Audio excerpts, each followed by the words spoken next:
Hey, lovers all over the world, still remain international. Má bínú jẹ́ kí n yí fìlà mi báyìí, so ẹ máa lè rójú mi dáadáa. Ojú báyìí lọ̀rọ̀ wà. Má bínú. Jẹ́ ká lọ gbìyànjú iṣẹ́ ìràpadà ògo. Ìràpadà ògo, gbígba ògo yẹn padà. Ẹni tí tó bá ti gba ògo lọ́wọ́ ẹ̀, iṣẹ́ yìí lẹ máa fi gbà pa. Iṣẹ́ yìí ó máa ràn ẹ́ lọ́wọ́.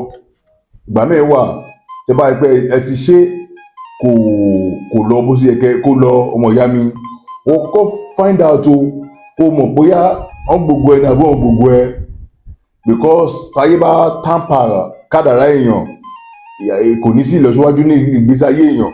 So kí ló máa lọ sí ọmọ ìyá mi?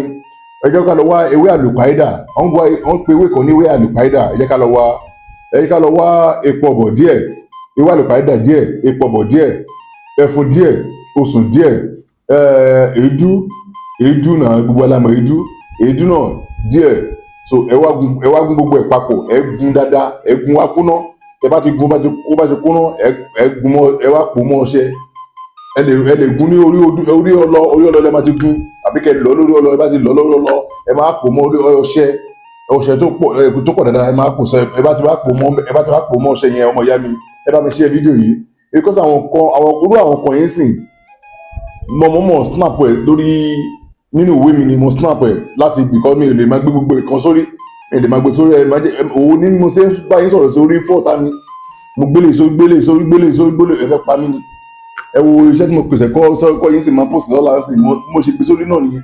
So all those things mi ò lè máa gbé gbogbo ẹ sórí. So ẹ bá tó wá ṣe bẹ́ẹ̀ ọmọ ìyá mi, ẹ bá tó wá bò mọ́ ọṣẹ tán, ẹ wá tẹ̀ ní èjò ògbè. Ẹ bá ti tẹ̀ ní èjò ògbè ọmọ ìyá mi, ọ̀fọ̀ ẹ̀ lélẹ́yìí. So ọ̀fọ̀ kinní náà lélẹ́yìí wọ́n ní àlùpàídà pàbídà kí wọ́n lọ jẹ́ iṣẹ́ eré wá fún mi lágbájá mọ́ lágbájá lónìí o. Ẹfun ló ń ba yé osùn jẹ́, osùn ló ń ba yé ẹfun jẹ́, àti ẹfun àtosùn èédú ló ń ba yé wọn jẹ́. Gbogbo ẹnikẹ́ni tó sọ pé òun fẹ́ gba ògo mi èmi lágbájá mọ́ lágbájá lò, jẹ́ kí tiẹ̀ lọ bàjẹ́. Ọmọdé ni kí tiẹ̀ bàjẹ́, àgbàlagbà ni kí tiẹ̀ bàjẹ́, ọkùnrin ní obìnrin kí tiẹ̀ bàjẹ́ látòní lọ. Kí ayé mi lágbájá mọ́ lágbájá kó yí padà sí dáadáa.